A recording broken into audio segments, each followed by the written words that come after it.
2025 போனது போனதாகவே இருக்கட்டும், இழந்தது இழந்ததாகவே இருக்கட்டும், இருப்பது இருப்பதாகவே இருக்கட்டும்.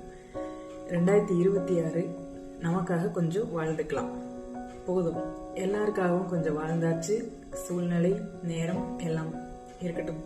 இப்ப இருக்கிறது நமக்காக வாழ்றதுக்கான கொஞ்ச காலம். இப்ப அதை நம்ம வாழலைன்னா நமக்காக யாரும் வாழ முடியாது. நம்மளே நமக்காக வாழலைன்னா யாரும் வாழ முடியாது. நமக்கு பிடிச்ச ட்ரெஸ் போட்டுக்கணும், பிடிச்ச மாதிரி சாப்பிடணும், பிடிச்ச இடங்களுக்கு போகணும், சில நண்பர்களை சேர்த்திக்கணும். ஆணும் பெண்ணும் கம்ஃபர்டபுளா இருக்கிற நண்பர்களை சேர்த்திக்கணும். அவங்களோட எல்லாம் போய் கொஞ்சம் என்ஜாய் பண்ணணும், உலகத்தையே பார்க்கணும்.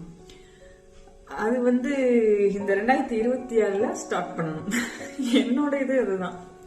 2020 ஸ்டார்ட் பண்ணும். நீங்களும் உங்களுக்காக கொஞ்சம் வாழுங்க, உங்களுக்காக பிடிச்ச மாதிரி கொஞ்சம் இருங்க. எல்லாரும் சப்போர்ட் பண்றாங்க, அவங்க ஃபேமிலிஸ் பண்றாங்க. இது அமையும் நினைக்கிறேன். எல்லாருக்கும் இனிய புத்தாண்டு வாழ்த்துக்கள். Happy new year. எல்லாரும் உங்களுக்காகவும் வாழ்ந்துடுங்க. அதுதான் நான் சொல்லிக்கிறேன் இதுல. Happy new year. தேங்க்யூ.